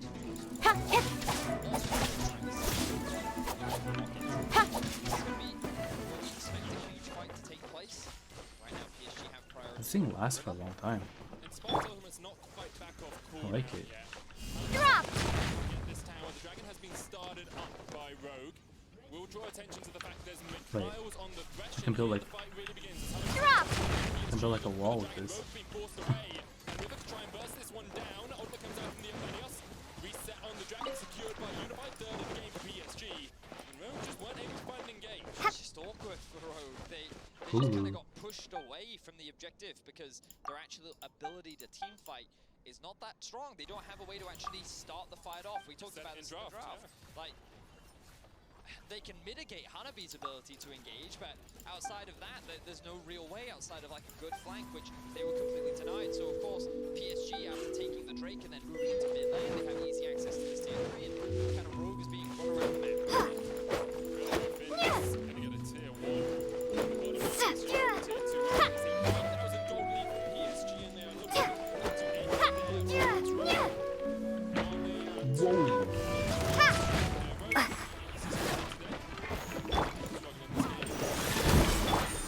With swords from shadow.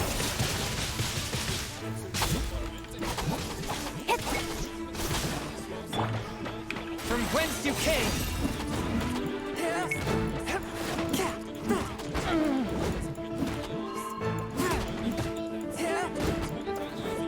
Forth, my blade! Don't blink!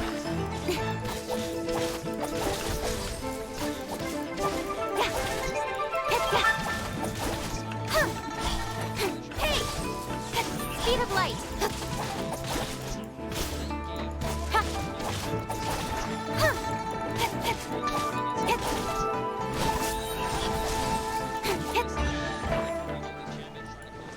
Oh wow, nice.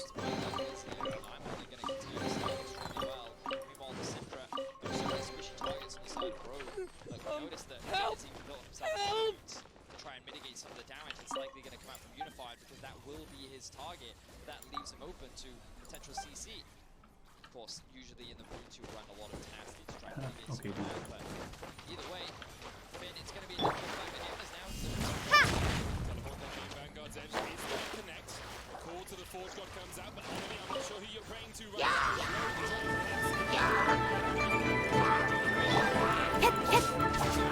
Speed of light!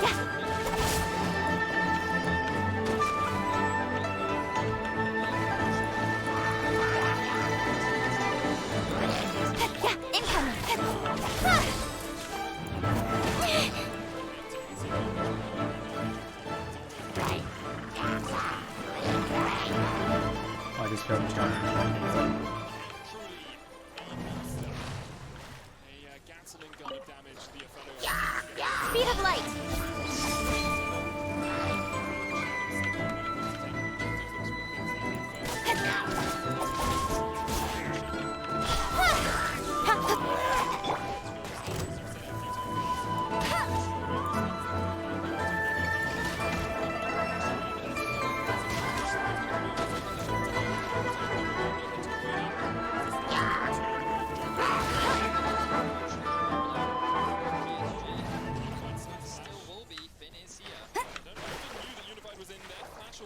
Okay, I can just knock all them down. That's the case.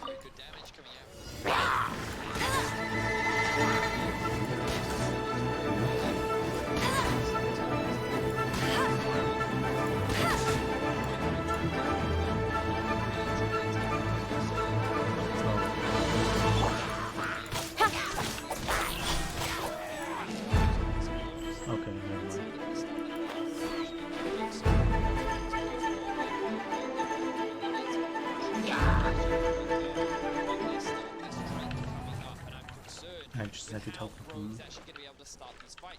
one to the other. This is what you got to do. You just got to try and force an army low. You got to try and take these.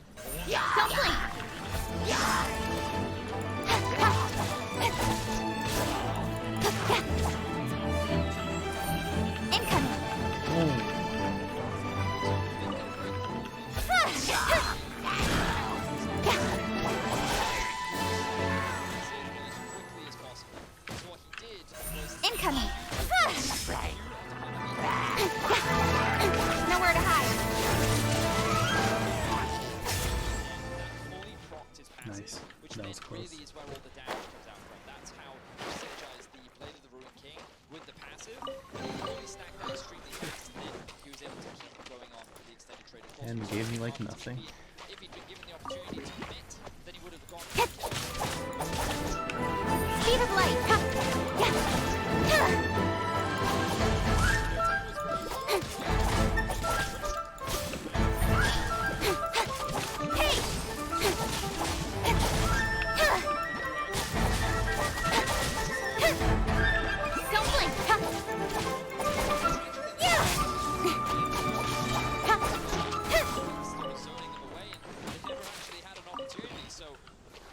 Needs to go to Finn there because his duel and skirmish in the bot lane forcing Hanabi to reset, giving him control over the bot side and giving Rogue the opportunity to get all this vision. Speed of light! One away and they didn't have to go for that dangerous fight, which means the Rogue now, they're all pretty much dead even, and that Mountain Drake's soul is still very far away. Okay, so I Rogue have a good opportunity to kind of regain some control over this game.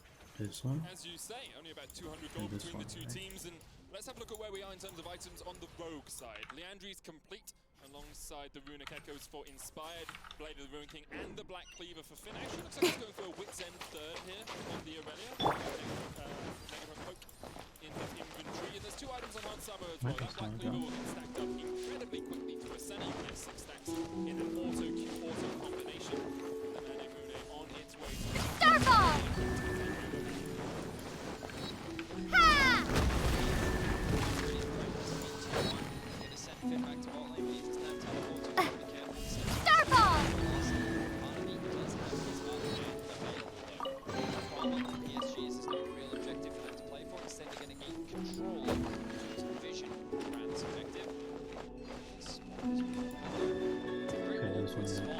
So I actually think the control board that you have in the pit is the one that's misplaced.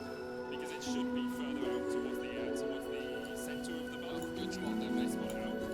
That is such a big map. I believe they swept it away there as Ruby used his oracles. Just going to go wide from Kurt, just on 10. That was one of those moments where he's showing respect to his opponent, saying, oh, Hansama's good enough to see this and react to it, and then he's going to walk into it. And then Hansama is just like, that's why I miss all my hooks. I assume my opponents are better. Go for like 31 minutes. Yeah, it's the same problem for me. It's why I miss my skill shots. You don't have any opponents. Anyway, moving on. Gold very even between the two teams. So close. Still a very tense game. 3-3 on the kill board. We're still kind of waiting for that big team fight, which PSG quickly ramping and scaling up towards. Two of the big, heavy-hitting AP items have now been completed for Tank. Unified moving towards its third, and PSG only continuing to get scary. And I want to come back to something you mentioned a lot in draft, Eddie, is the ability to start a fight, or the ability to engage a fight. Like what we wanted from Rogue in their support position was someone with a little bit more power.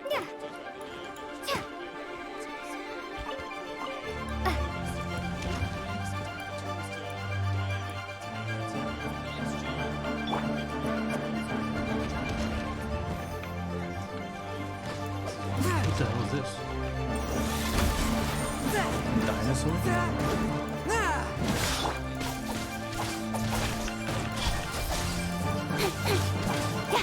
Nowhere to hide.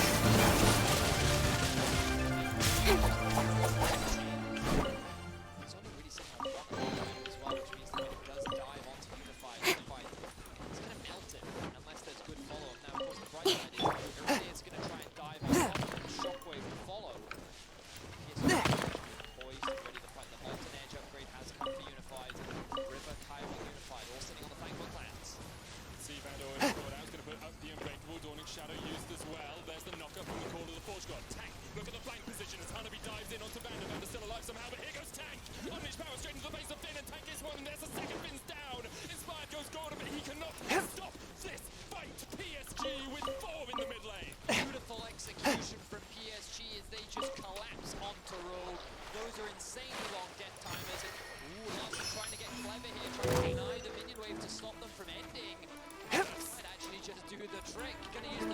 ride on wind and cloud alike.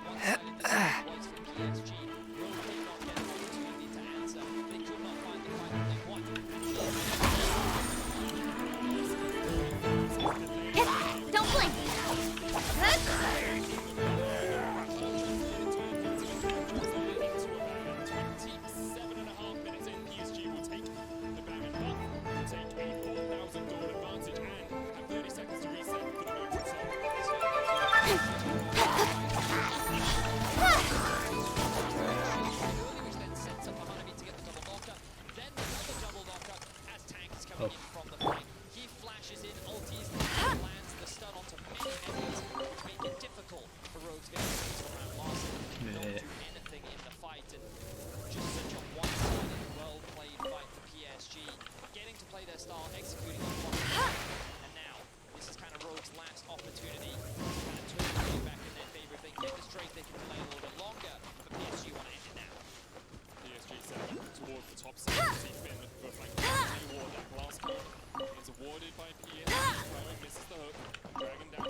My plan! Nowhere to hide.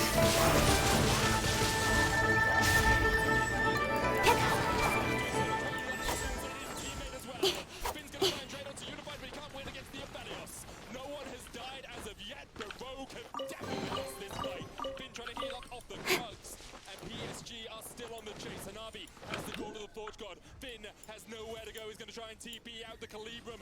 Not there, the Inferno. He gets the kill. Unified will take him. And now Rogue are being collapsed on. The Shockwave does absolutely zilch. And now Vander will fall. Call to the Forge God eaten up by the shield. But Vander pays for it with his life. PSG secure themselves the mountain soul. They're going to TP in. They're looking to continue the chase. On Summer, the unleashed power not enough, but the scattering of the weak, and it's Rogue who are the weak in this game. PSG still have the Baron for a minute.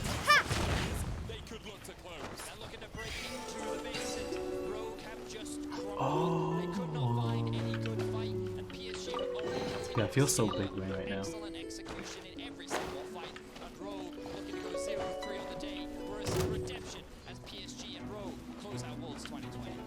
And what a performance it was from PSG. Some may have said their win against JDG was a one-off, was a fluke, was a surprise to be sure, but they show in this game against Rogue that it was no mistake. PSG now on the Nexus Towers. The first falls as a cannon, and a couple of minions to guide this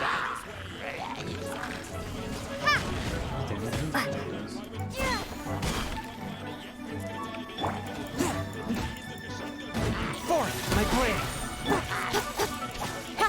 Don't blink! Speed of light!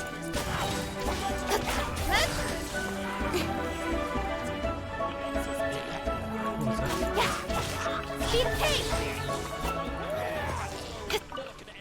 Moonlight Vigil goes wide, but PSG will have a swan song in this game. The Nexus falls.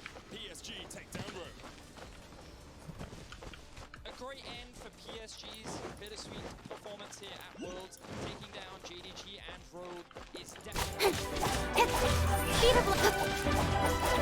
Cut to the chase!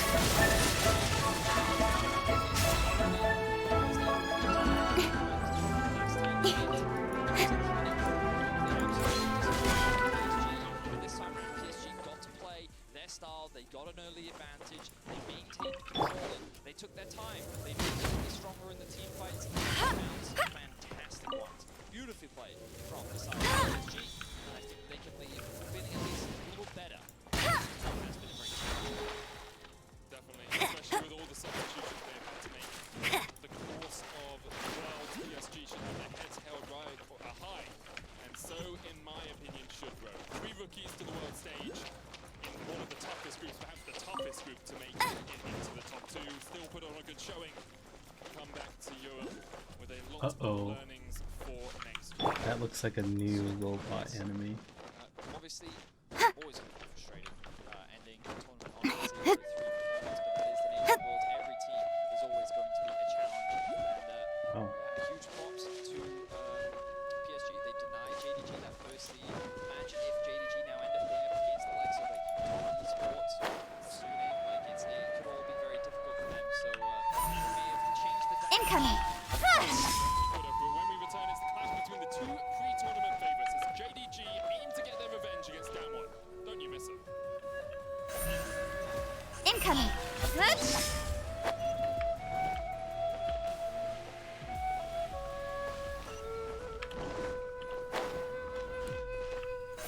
Don't blink! Shit. Don't blink!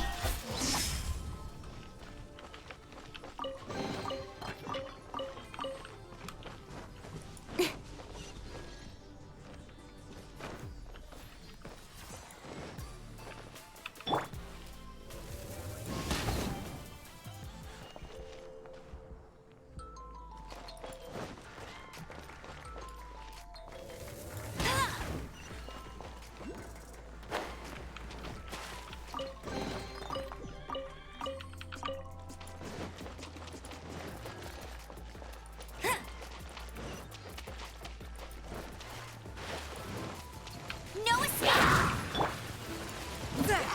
Force my blade. Speed of light!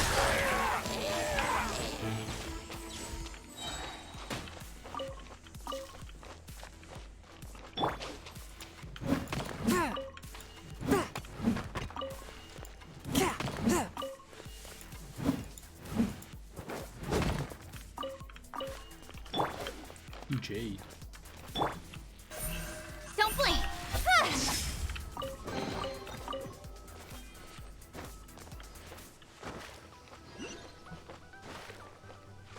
Flower on the wall looks rare.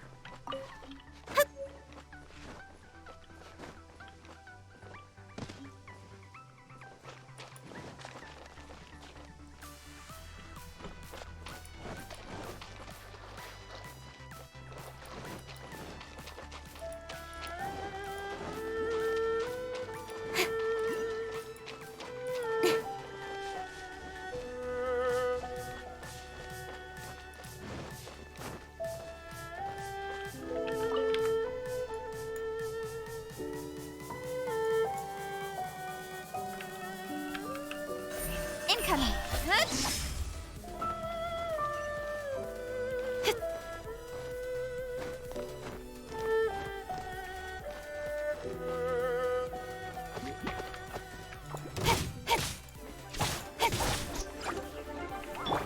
A touch of frost. From whence you came. Speed of light! Cut to the chase!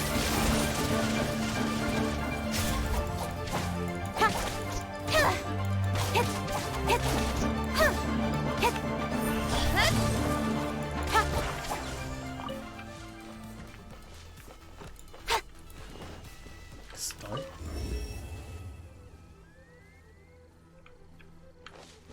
Huh? What happened?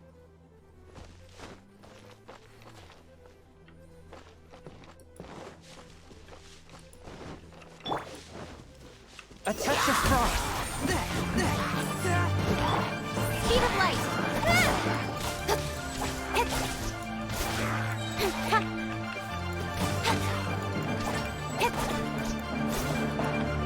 Speed of light!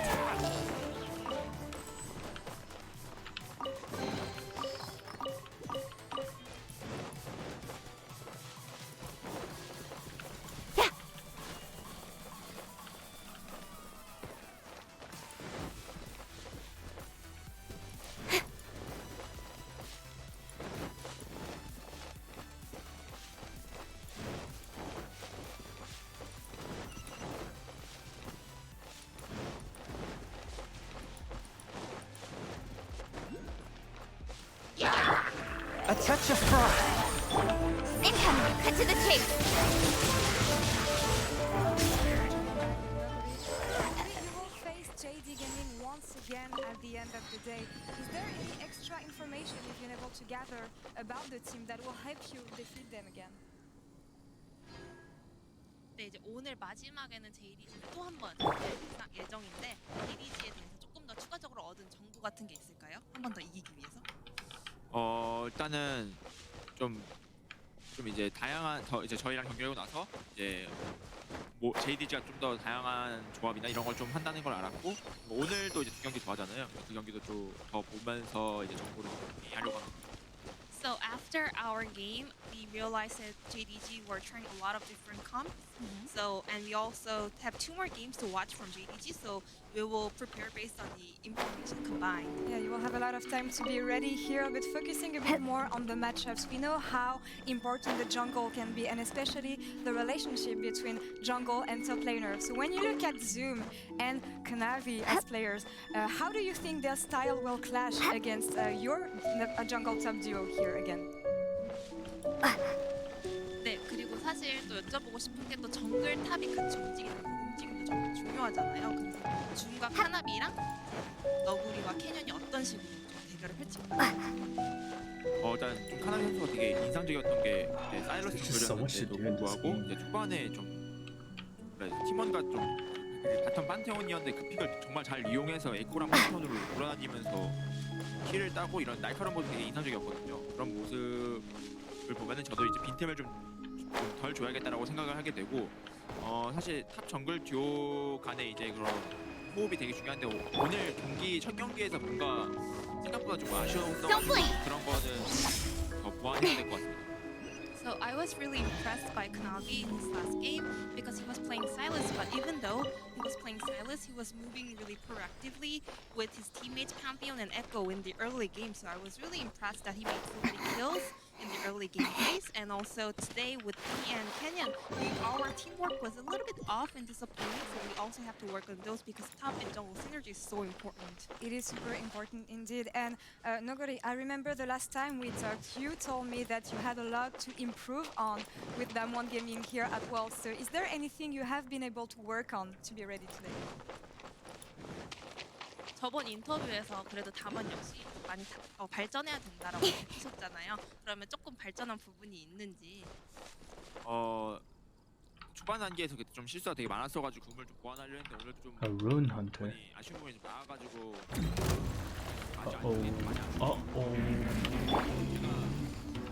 제가 좀 Scary. Fourth, my play.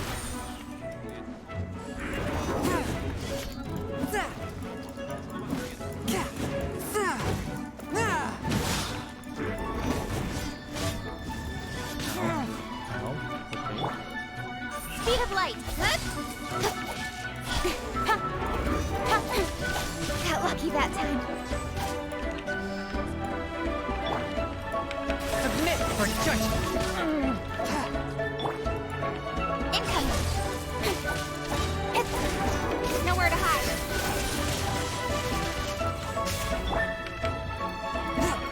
A touch of froth.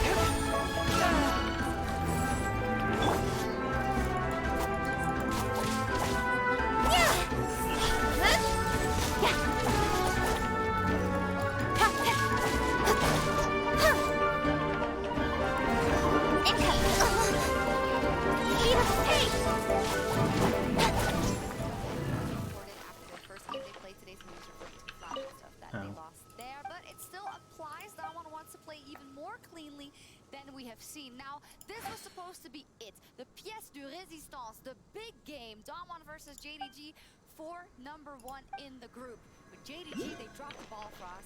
What happened? Did JDG drop the ball? Incoming. Hey! I mean, it's up to you, but what's going on? I'm going to say that draft was exceptionally questionable, followed by even more questionable individual playmaking and decisions. Vedius came into the green room afterwards, and I believe he was just like doing his best JDG impression. It was something like this, like, "Oh, I'm JDG. Oh, kill over there. I'm dead." That was basically the game. That's not right. I think the level 1, level 2 was really not up to par, let's put it this way. I think it was a bit too interesting. I think they flipped too much, honestly. That's what I put it. I think they were too confident with what they had, and they allowed too much to happen within the early game. They I think Ego came into play, yeah. Oh, you think that's it? But like, that's the same, you know, when we talk about G2 sometimes, and not the case that they got outplayed yesterday, but sometimes we say, oh, this draft or this draft. I don't understand how if you want to be a title contender like G2, Nowhere to hide. why do you do that at this point in time? It is because obviously they don't blink. right? Well, yes. I think it's like it's disciplinary issues that comes down to. Do you have the discipline and the focus to set yourself up for the best case of success? And ultimately, JDG didn't. Now, what is really interesting is the conversation that I see happening online, which is comparing JDG almost to SPX, kind of, in a very, kind of wonky group showing. It seems like it's very clear cut that it's Damwon now. Don't blink. Yes. Hey! Very cold on JDG after they fell down to PSG, and you kind of get one of two things here. Either JDG really button it up. They say, okay, this one's for pride. We're facing Damwon. We can't take first, but we can definitely take names, and they come in very hard here. Or, this game doesn't mean anything, and maybe you're trying to pad out maybe some of the champion picks that you could get later on if you win Worlds. Little thing though, not a lot of teams go 6-0 in the group stage. In fact, Samsung Y 2014 won the World Championship. Don't remind me. Oh yeah, you were in there with TSM. Yeah. SKT 2015. Don't remind me. What is this?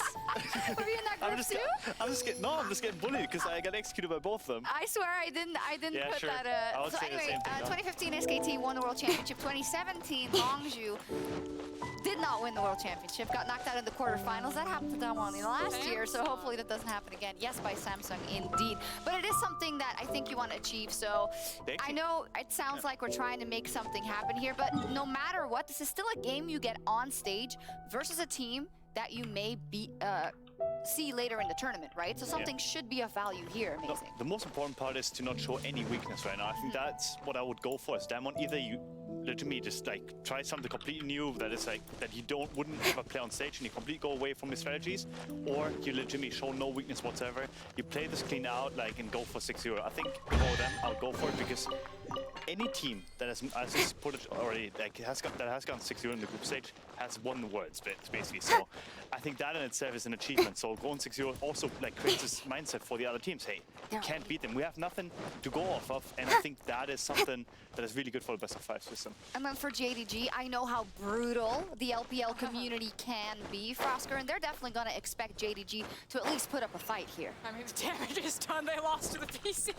I wouldn't be chicken Weibo if I were those guys. Yeah, this is technically a redemption arc. I hope that we get the game that we were promised. Yes, and these two. The top 2 tournament contenders. I would love to see them come out swinging, but I feel like at the end of the day, again, the damage has already been done. Damwon are so disciplined. They're so focused, and they can see there is blood in the water. They can go in for the kill. So we actually don't know which game we're going to get, but hopefully we do get a high-quality game and these teams going toe-to-toe. And we'll see if Damwon can go undefeated in Group B as they face off against JDG.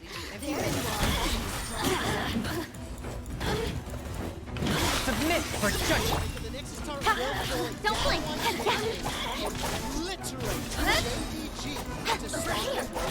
Pack with sword comes down. A touch of frost.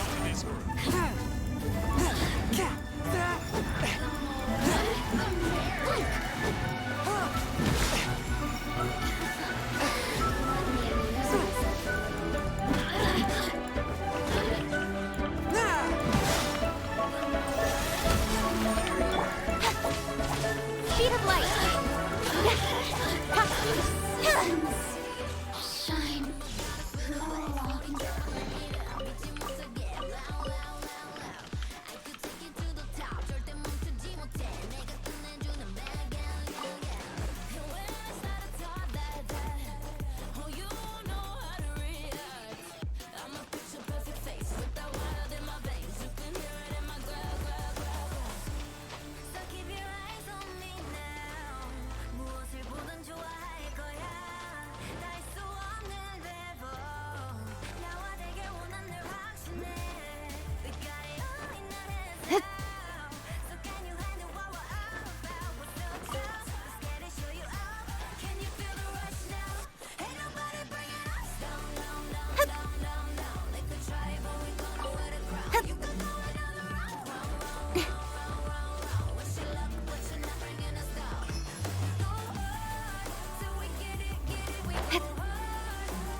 These flies are so annoying.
I don't even know if I found that one.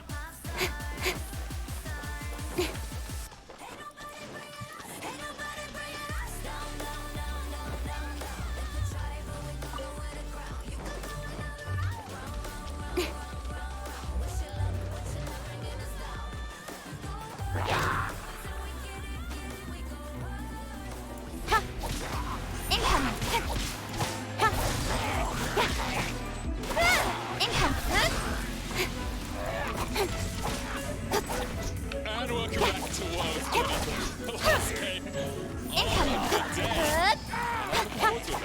Yeah, should be a good one. We have JDG versus Damwon. I'm expecting both these teams to put on a good performance, or Damwon to smash JDG in 20 minutes again. It's one or the other. It's one or the other. I think that there have been some question marks around JDG's drafting. They've been experimenting with a couple new things, and you know, things have not been panned out.